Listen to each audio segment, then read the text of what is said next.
Hey y'all, what's up? What's up? What's up? This is Coach Paul. God has qualified me, and I'm bringing to y'all another one of these Move Monday episodes. Now, before we get off into the content of the day, I have to say what I always say, and I strongly encourage you to hear what it is I'm about to say.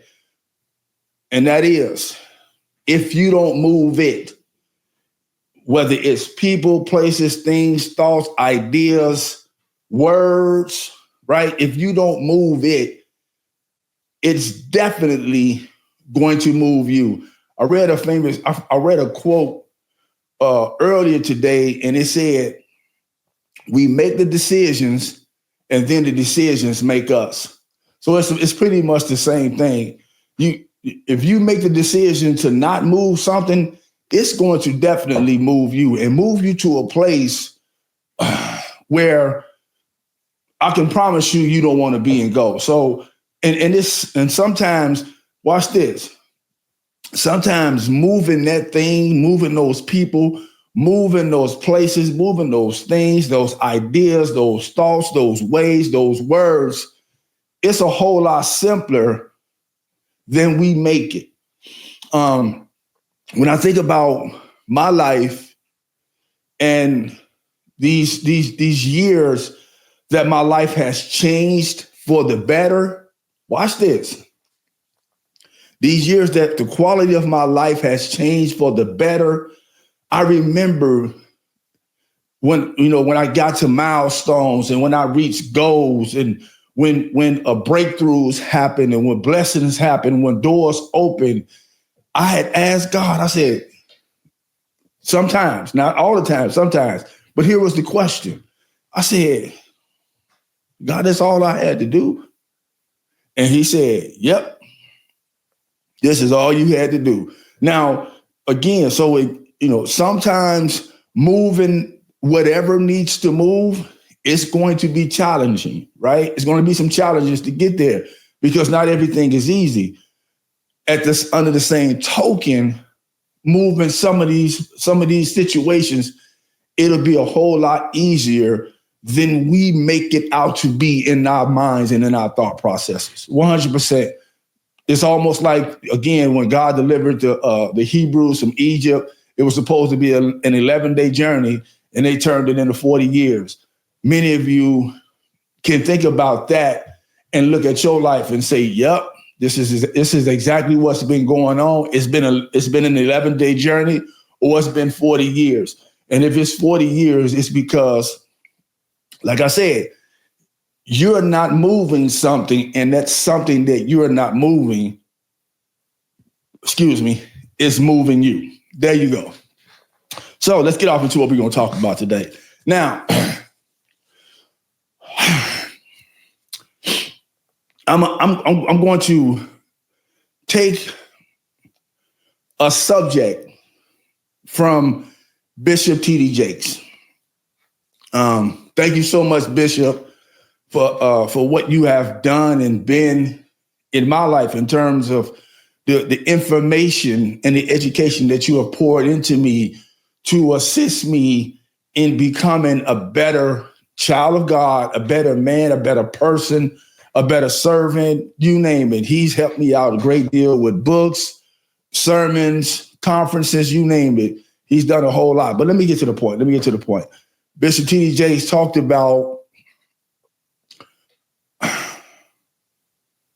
I remember him saying how we are pregnant.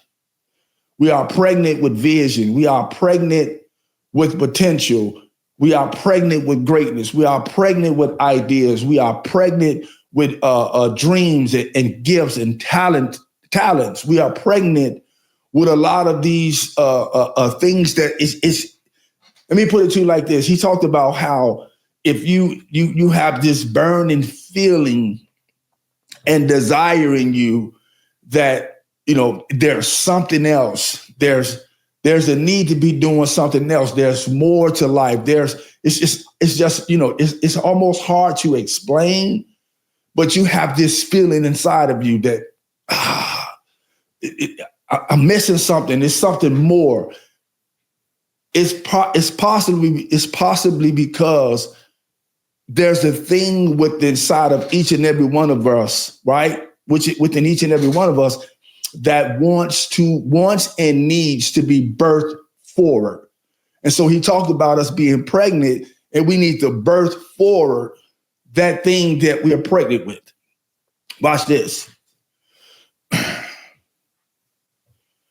Here's one of the problems with that. Again, we are pregnant with something, right?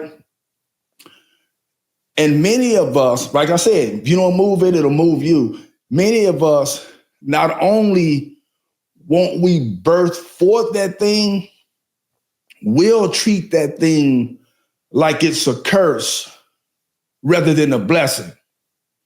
That's number one. And not only that we'll do that, we'll help someone else birth forth their it or their that or that there or their there. We'll help someone else birth forth theirs while we allow ours to rot inside of us. And many of you out there listening to this podcast can attest to this. You know, again, going back to some of the things that I've heard Eric Thomas say and Les Brown say, they talk about if you don't follow your dreams, you'll spend your lifetime working for someone else who's following theirs. That relates to what it is when I talk about how not only that we won't birth ours, we'll help someone else birth theirs, nurture it, and raise it up to be whatever it was meant to be. And and 100% of the time, it comes at our expense or the expense of our greatness or our potential, our visions, our dreams, our gifts, our talents. It always comes at the expense of those things. And like I said, we'll allow that thing to rot on the inside of us and end up dying with us or end up killing us, right? And it doesn't necessarily mean that it's a physical death. It'll kill us in many ways. Spiritually, we'll have depression, anxiety, you name it. All of this crazy mess going on, end up in addiction, in unhealthy relationships, you name it. At a job that we hate, with a person that we're not supposed to be with, we'll end up in these situations because we don't birth forth that thing or that's within that has that burning and kicking desire that's within each and every one of us. Now, watch this. I'm going to take a page out of the Bible too. Again, like I said, when I mentioned how we will allow that thing to rot inside of us, back in biblical times, one of the laws were if you murdered someone and you wrongfully did it, the punishment, right, or the sentence for that thing, for that murder, was that the person, they would tie the dead person to your body, to your back, and you had to walk around with that dead person attached to you until that thing decomposes, right, and ends up killing you. Wow. Think about that in terms of some of the things that's happening to you and going on in your life. Because you have not birthed forth that thing or won't or refuse to birth forth that thing, because some of us refuse to birth forth whatever it is that's within us because we fear and we are fearful and we are scared of success. We are fearful and scared of responsibility. We are fearful and scared of accountability. Those are some of the reasons why we won't allow that thing to be birthed forth and become what it can be. It's because of those things right there. How do I know? I remember when I had the calling on my life. I remember when it was prophesied over me that it was something in me. And then there was a calling on my life. This was in 1996. I didn't start working this thing the right way until 2015. So it was rotting within me. And again, my life was a living hell, right? And if you think about this, that's some of the things that's going on with us. Again, that body is tied to us. Them people had to carry that thing around with them while this thing decomposed to a place and a point where not only that body was dead, you ended up dying also as a result. And I want to have this conversation around this because that's what some of us are doing. And how do we stop that? How do we turn this thing around? How do we resurrect or put ourselves in a place and in a position where that thing can be birthed forth? Because here's one of the reasons why it's so important, for the many reasons, but here's one reason why that thing needs to be birthed forth is because it's not just for you. It's not all about you. It's about someone else needing you or me or us to birth forth that thing that's within us. It's somebody. I was talking to the guys. Give me a second.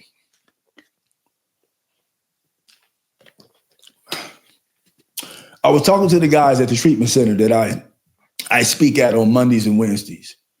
And I talked to them about, I said, gentlemen, if I can go back, if we go back 15 years ago when I was in Minnesota, when I was living in Minnesota and my life was a mess, there's nothing in my thought process at that time that said anything about in 2025, I would have a podcast.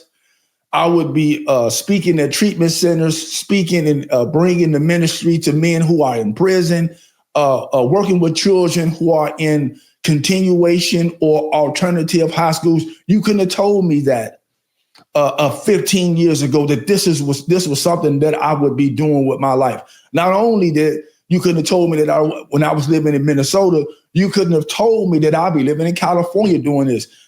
So what am I saying? When I was in Minnesota, pregnant with this potential, somebody all the way in California, someone all the way in California that I had never known, never met, never knew, didn't even think that I would ever be a part of. Someone in California was waiting for me to birth forth that thing. And because I had a conversation, and I talked about this before.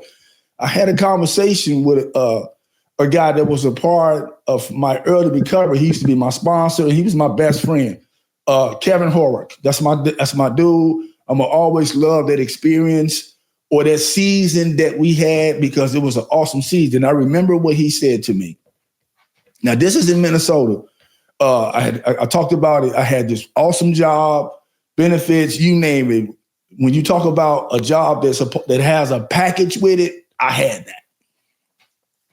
And I was okay with that potential because it was good, right? Now, in an unlikely place, we're not even having this type of conversation. We were at the gym. I'm bench pressing. He spotted me. And my position at the company was quality control inspector. I played a very important part in it, in the company, in the production, and in whether or not the product that we were selling, whether or not that thing was good enough to go out to the customer. That was my job. If I didn't have my stamp on it, that thing couldn't go out. So again, I was in a good position, right? And we're at the gym. I'm bench pressing. He spotted me. And he just said it out of the blue. Again, what he said had nothing to do with the conversation that we were having. He said, hey, Paul, he said, you know, there's a whole lot more to you. Remember I talked about earlier, you got these feelings going on inside of you that there's more, that there's a deeper need, that there's something else. He said, there's more to you than being a quality control inspector. And I immediately racked the weights. I racked them, set up. What do you mean? What are you talking about? He said, there's a whole lot more to you than this. Somebody needs you. You have a gift. You have a talent, right? You have something in you that somebody needs. And again, when we was having this conversation, you couldn't have told me that that's part of the somebody that he was talking about was thousands of miles away in California. However, because I listened to him and I started to birth forth that thing, now I'm here in California, continuing to prepare myself to go to other places that God has called me to go to and do other things that God has called me to do. I mean, watch this. Again, because of being pregnant with the potential, I had the honor and the privilege of being right here in California, in America, and helping this other guy build and support his life of recovery, and he lives in the UK. We never saw each other in person except on video, but the guy's living the awesome life of recovery right now in the UK, and it's partly because, now listen, I'm not God. I'm not taking all the credit. What I'm saying is, it's partly because of me birthing forth that potential, birthing forth that greatness, birthing forth that vision, birthing forth that dream, the gifts, the talents, the abilities, birthing forth those things that was burning inside of me, because I always knew that there was something else. All my life, I've always known that there was something else. I just didn't know what it was. And the other thing is that I never thought that I would birth it because of what my life was in those dark days and in those dark places. I never thought that it would come to this.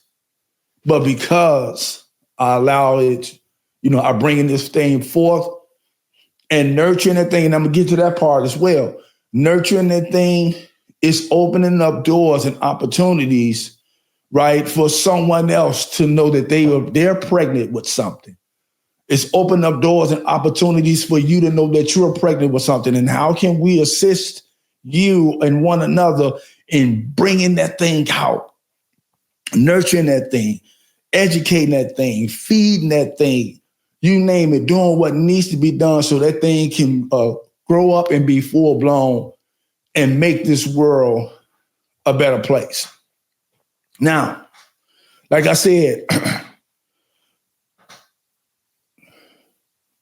now we won't birth that thing, but in some cases we do birth it, right? Let's talk about that. Some cases we will birth it. And I'm gonna kind of compare what we'll do to it with relationship styles or attachment styles as relates to relationships. Now, in relationships, there are 3 attachment styles. 4 with two of the styles being combined, right? And I'll talk about them. Now, one of them is healthy attachment. One of them is anxious attachment.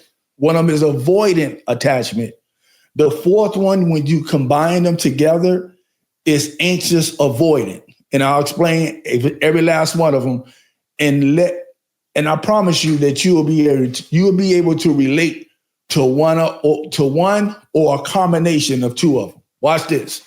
Now, in an ideal relationship, we'll birth forth that thing. We'll do everything that needs to be done to nurture that thing and build that thing up to the potential that thing that we birth forth has. That's what we call it's like when you have a baby, right? When a woman has a baby and she is, she nurtures that baby, she talks to that baby, she educates that baby, she feeds that baby develops a sense of a safe attachment, because this baby knows that the person who's responsible for them is taking care of them the way that the baby is supposed to be taken care of. Now, I'm talking about a baby, but it's in reference to your and my greatness. It's in reference to your and my extraordinary potential, our gifts, our talents, our abilities. It's in reference to all of those things. So think about your gifts and talents when I talk about these relationship attachment styles when a woman births forth a baby, right? Okay, so again, a healthy attachment is the woman births forth that baby and immediately she goes into nurturing mode. She goes into building mode. She goes into my responsibility is to take care of this child, nurture it, and build it up to be the best that it could possibly be. Spending time with it, with the baby, you name it, doing all the things that a parent is supposed to do. That's a healthy attachment. So many of us, when we birth forth our gift, our talent, the visions, and the abilities, I know many people who are doing that. They're nurturing that thing and building that thing up to the potential that it's supposed to become, right? The second one is an anxious attachment. What that means is the woman to give birth and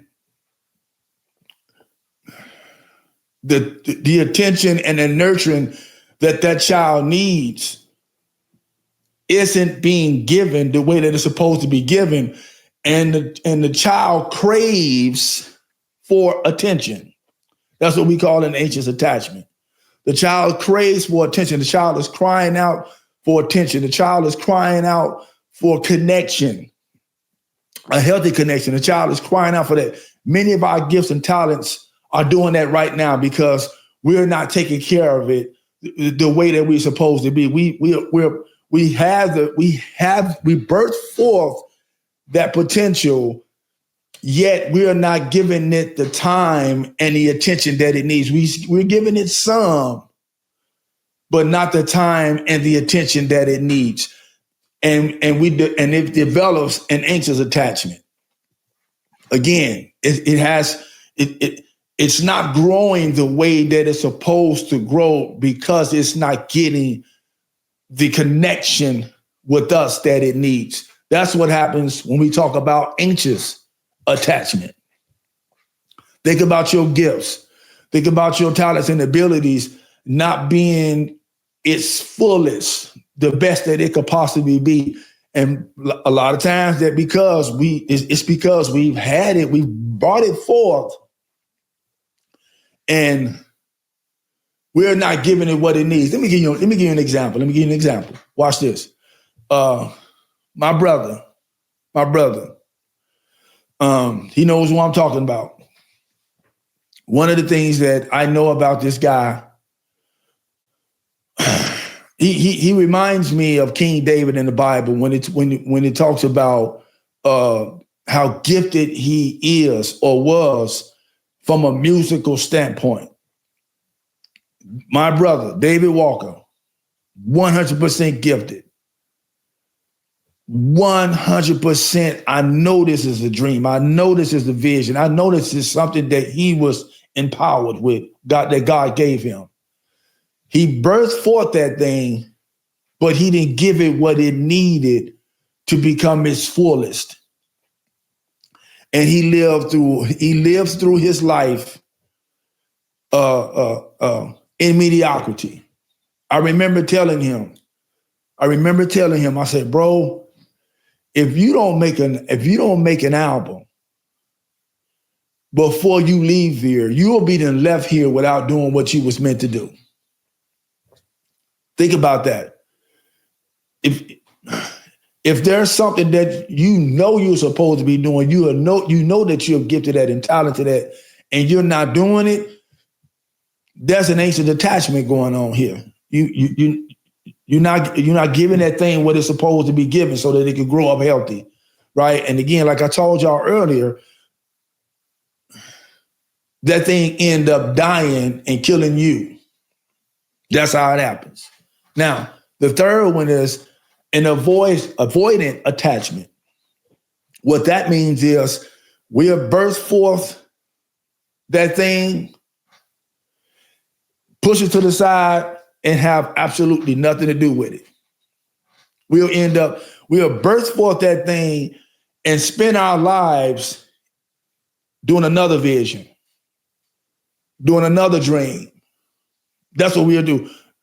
Doing another talent, doing something. We'll birth it forth, push it to the side, and do something else, and live our entire lives unfulfilled. Live our entire lives complaining. Live most of our lives depressed. You name it, everything, everything. And it's partly because we'll burst forth that thing, push it to the side. And I want to say it like this. That thing that we are pregnant with is called purpose. That thing that we are pregnant with is called the meaning of life. That thing that we are pregnant with is the reason why you and I are here. Many of you know my story. Spent 30 years in hell, 100%. I can't put it any better than that. I can't explain it any more plain than that. It was the 30-year hell.